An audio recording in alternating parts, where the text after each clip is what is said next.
Cancer Healer Center, a new beginning. भारताकडून पाकिस्तानसोबत व्यापार बंदीचा निर्णय. आयात आणि निर्यात पूर्णपणे थांबवली. पाकिस्तानची डाकसेवा आणि इंटरनेट वेबसाईट भारताकडून बंद.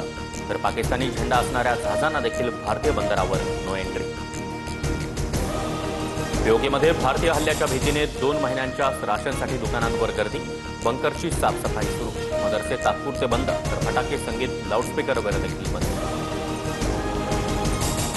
दहशतवादाला प्रोत्साहन देणाऱ्यांना धडा शिकवणार. अतिरेक्यांना खतपाणी घालणाऱ्यांवर कडक कारवाई करणार.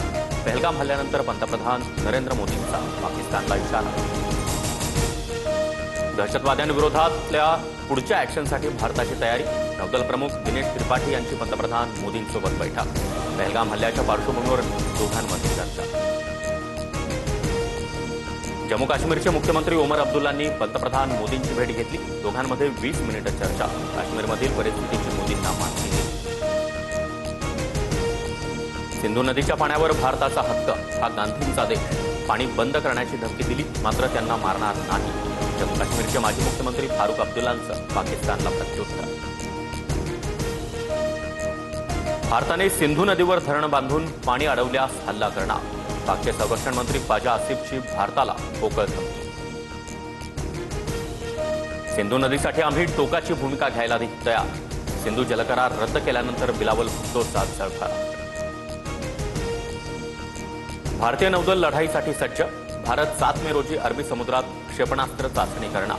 पहलगाम हल्ल्यानंतर भारताची आक्रमक भूमिका. समुद्रातून थेट पाकिस्तानला संदेश. सरफेस टू सरफेस मारा करणाऱ्या अब्दाली मिसाईलची पाकिस्तानकडून चाचणी. पाकिस्तानकडून भारताला डिवचण्याचा प्रयत्न. घाबरलेला पाकिस्तान मदतीसाठी सौदी अरब आणि इतर मित्र देशांकडे. तणाव कमी करण्यासाठी भारतावर दबाव टाकण्यासाठी पाकिस्तानकडून विनंती. भारताच्या इशाऱ्यानंतर पाकिस्तानला धडकी. पाकिस्तान संयुक्त राष्ट्र सुरक्षा परिषदेची बैठक बोलावण्याच्या तयारी.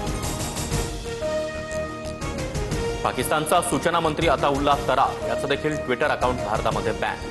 पहलगाम दहशतवादी हल्ल्याच्या आधारे भारत पाकिस्तानवर लष्करी हल्ला करू शकतो, तरारनं केला होता दावा. पाकिस्तानी जवानाचा भारतीय हद्दीमध्ये घुसण्याचा प्रयत्न. पाकिस्तानी जवान भारतीय सैन्याच्या ताब्यात. राजस्थानच्या श्री गंगानगर परिसरामध्ये कारवाई.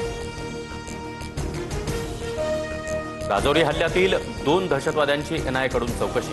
राजौरी, पूंछ, पहलगाम हल्ले एकमेकांशी संबंधित असण्याची शक्यता. पहलगाम हल्ल्यातील दहशतवाद्यांनी चेन्नईहून श्रीलंकेला प्रवास केल्याचा संशय.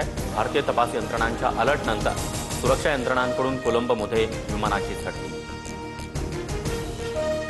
पुरंदर विमानतळ प्रश्नावरून शेतकरी आक्रमक. जमिनीच्या ड्रोन सर्व्हेला विरोध करत शेतकरी रस्त्यावर. जमावाला पांगवण्यासाठी पोलिसांचा लाठीचार्ज. धक्काबुक्कीमध्ये वृद्ध महिलेचा जीव गेल्याचा शेतकऱ्यांचा आरोप. महिलेचा मृत्यू पोलीस मारहाणीत नाही. आंदोलकांकडून पोलिसांवर हल्ला करण्याचा प्रयत्न झाल्यानं स्वसंरक्षणासाठी लाठीचार्ज. पुणे ग्रामीण पोलीस अधीक्षक पंकज देशमुख यांची माहिती. शिंदेंच्या शिवसेनेतील आमदार दीपक केसरकर यांच्याकडून राजकीय निवृत्तीचे संकेत. यापुढे निवडणूक लढवण्याची इच्छा नाही, केसरकरांचं जाहीर वक्तव्य. नागपूर, वर्धा, गोंदियामध्ये जोरदार अवकाळी पावसानं नागरिकांची तारांबळ. वादळी वाऱ्यासह गारांचा पाऊस. गोंदियामध्ये विद्युत खांब पडल्यानं एका बैलाचा मृत्यू, तर काही ठिकाणी छत कोसळून दुर्घटना. शिर्डीतील साईबाबा संस्थानला धमकीचा मेल. साई मंदिर बॉम्बनं उडवण्याची धमकी. पोलीस यंत्रणा अलर्ट. साईभक्तांनी कोणतीही भीती न बाळगता दर्शनासाठी येण्याचं प्रशासनाचं आवाहन.